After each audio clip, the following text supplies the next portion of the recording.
The annual Luxury Automotive Dealers Association Gala filled the Ritz-Carlton ballroom with the usual mix of expensive suits and inflated egos.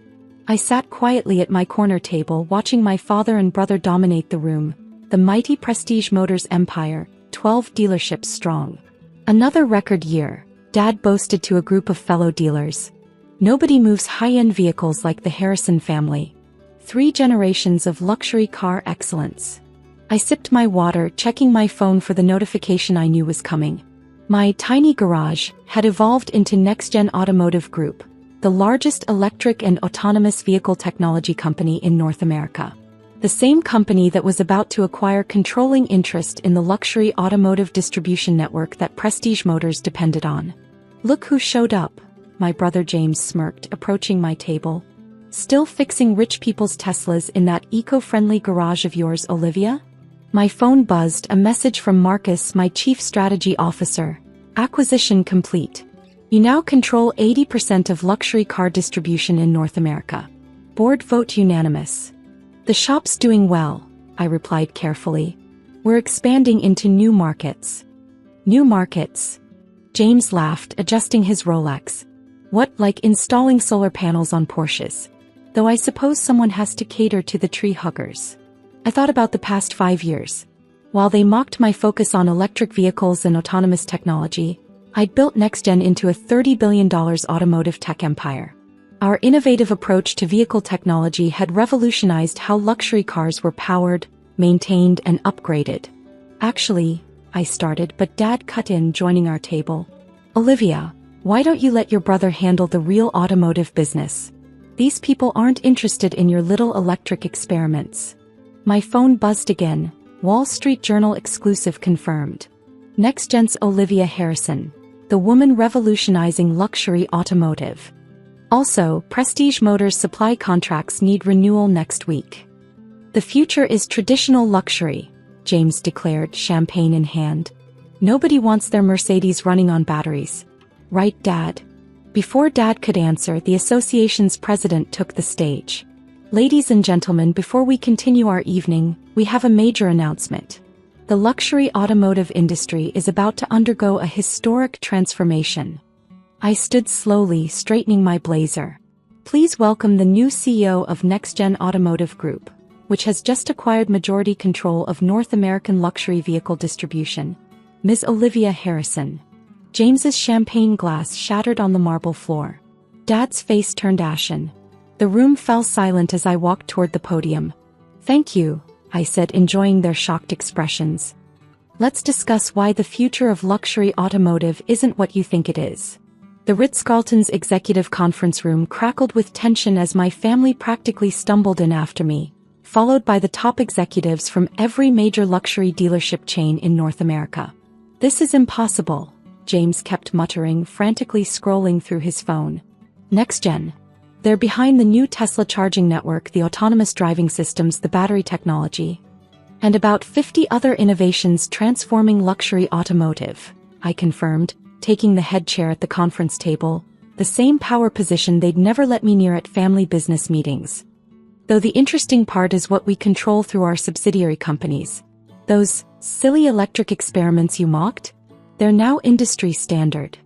My phone buzzed, a message from Marcus. Mercedes-Benz CEO requesting emergency meeting. They want exclusive rights to your new battery technology. Also, your brother's dealership performance metrics are concerning. All those Sunday dinners, Dad whispered, his automotive empire swagger deflating, when you talked about electric vehicle infrastructure, were quite informative, I nodded. Especially when James would ridicule my tree hugger technology, while revealing exactly how unprepared traditional dealerships were for the electric revolution. Made targeting acquisitions much easier. The association president, Richard Palmer, cleared his throat. Olivia's vision for the future of luxury automotive is exactly what this industry needs. Her integration of technology and traditional luxury is unprecedented. Technology? James scoffed weakly. She doesn't even sell real luxury cars. Because I was building something better, I cut in, activating the room's displays. While you were selling yesterday's technology at premium prices, I was creating tomorrow's luxury experience. The screens filled with data. Electric vehicle adoption rates, autonomous driving statistics, charging network coverage. Every chart and graph demonstrated how traditional luxury dealerships had failed to evolve. Your dealership model, I continued, pulling up Prestige Motors' performance metrics, is bleeding market share. Your service centers can't handle modern vehicles. And your customer satisfaction. I shook my head. Let's just say it's fortunate I bought the distribution network before you became completely irrelevant. My phone buzzed again. BMW requesting partnership on next-gen charging infrastructure. Porsche wants exclusive access to your autonomous systems. Dad gripped his chair tighter. But our traditional customers are aging out, I finished. While a new generation of luxury buyers wants sustainable performance and intelligent vehicles. Did you know the average age of your customers is 60? At our next-gen centers, it's 35. Marcus entered with a stack of documents. The transition team is ready, Ms. Harrison. And the memo about dealership modernization has been drafted. Modernization. James's voice cracked. But our showrooms will be completely reimagined, I confirmed. Though don't worry, we'll keep some vintage cars on display. As examples of obsolete technology. The room fell silent as the magnitude of the situation sank in. The luxury car empire they thought they ruled was now controlled by the daughter they'd dismissed as a naive mechanic.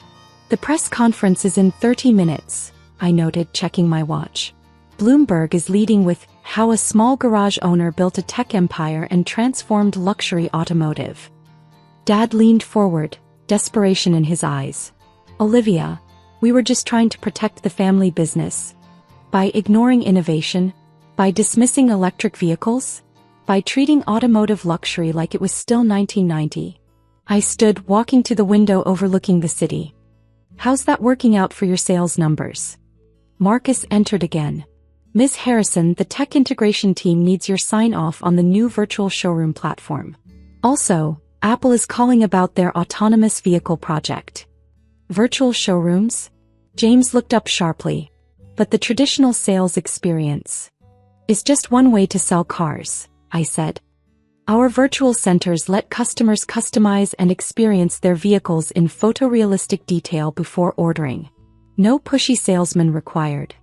I pressed another button and more data filled the screen's years of declining luxury car sales, failed electric vehicle initiatives, outdated business models. The luxury automotive landscape they'd clung to was crumbling. Your position as sales director, I added, checking my phone, will need to be reassessed. We're looking for people who understand both technology and luxury. Though I hear some traditional used car lots are hiring. The next morning I stood in my real office, the entire top floor of NextGen's headquarters, a zero-emission building powered by the same advanced technology we put in our vehicles. Floor-to-ceiling smart glass windows offered a perfect view of Prestige Motors' flagship dealership, now looking remarkably outdated. Ms. Harrison, Marcus entered, tablet in hand. The global press is assembled. Elon Musk is waiting to discuss partnerships, and your family has been trying to reach you since dawn. I smiled, remembering all the dealer meetings where they'd made me wait outside. Send them up. Let's reshape automotive luxury. They entered, Dad, James, and the old guard of luxury car sales, looking uncomfortably out of place among my office's AI displays and holographic vehicle projections. Gone were their condescending smirks, replaced by expressions that wavered between desperation and awe. Before we begin, I said, activating the room's advanced visualization system, let's see what real automotive luxury looks like in 2025. The entire office transformed into a virtual showroom. Real-time data flowed across floating displays. Autonomous driving statistics, charging network metrics, sustainability impact. Every number and image demonstrated how obsolete traditional dealerships had become. Your virtual sales platform, James muttered, watching as a photorealistic Ferrari customized itself based on AI predictions. It's selling more cars per day than all our dealerships combined. Actually, per hour, I corrected. While you were polishing showroom floors, I was building the future of automotive retail. Those eco-friendly experiments you mocked? They're now worth more than your entire dealer network. My phone buzzed, a message from Jeff Bezos. Your autonomous delivery technology is revolutionary. Amazon partnership discussion next week? Also, Pentagon interested in clean energy vehicle fleet. Dad sank into a chair, his luxury car empire suddenly looking like a relic. All those times we told you to stick to basic repairs. I did better, I nodded. I reinvented what automotive luxury means. Our AI systems predict maintenance before problems occur. Our charging networks make gas stations obsolete. Our autonomous technology makes human error a thing of the past. Marcus entered again. Ms. Harrison, the United Nations Sustainable Transport Panel is ready for your keynote. Also, Ferrari wants to exclusively launch their first electric supercar through our platform. The screens shifted to show more data. The collapse of traditional dealership profits, the surge in electric vehicle demand, the rise of autonomous luxury. Years of industry transformation captured in brutal clarity. Your dealership model, I continued, pulling up Prestige Motors' financials, is as outdated as a cassette player. Traditional sales tactics don't work anymore. Service centers can't handle AI systems. And customer experience. I gestured to our global satisfaction ratings. We have higher ratings than every luxury dealer combined. James stood up, his sales expertise suddenly feeling prehistoric. But the personal touch, the relationship selling, is being automated, I cut in. While you were teaching salesmen high-pressure tactics, I was building AI that understands customer needs better than any human. Did you know our virtual assistants close deals at twice the rate of your best salespeople? At a fraction of the cost. My phone buzzed again, Shanghai requesting immediate rollout of autonomous luxury fleet. Also, your brother's office is being converted to a holographic design studio. The doors opened as my global tech team filed in, followed by international media. The contrast between their innovative discussions and the car dealers' bewildered expressions was striking. The new era of automotive luxury starts today, I announced. You can either adapt to a world where luxury means technology and sustainability, or you can become as obsolete as carburetors. Though, I smiled, I should mention that NextGen now controls most of the adaptation paths too. My phone lit up one final time. The message made me laugh. Global survey results. 95% of luxury buyers prefer virtual purchasing to traditional dealerships. Also, your family's dealer licenses are up for renewal. Your daughter's right, Marcus said quietly to Dad. You've been measuring automotive success by outdated metrics. Not outdated, I corrected. Just insufficient. Modern luxury isn't about chrome and leather. It's about intelligence and sustainability. As the global press conference began, I caught my reflection in the smart glass. No longer the daughter they'd dismissed as just a mechanic, but the woman who'd revolutionized how the world interacts with luxury vehicles. Looking at my family's shocked faces, I remembered all the times they told me I'd never make it in the automotive industry. Now I own not just their dealership's future, but the entire industry's direction.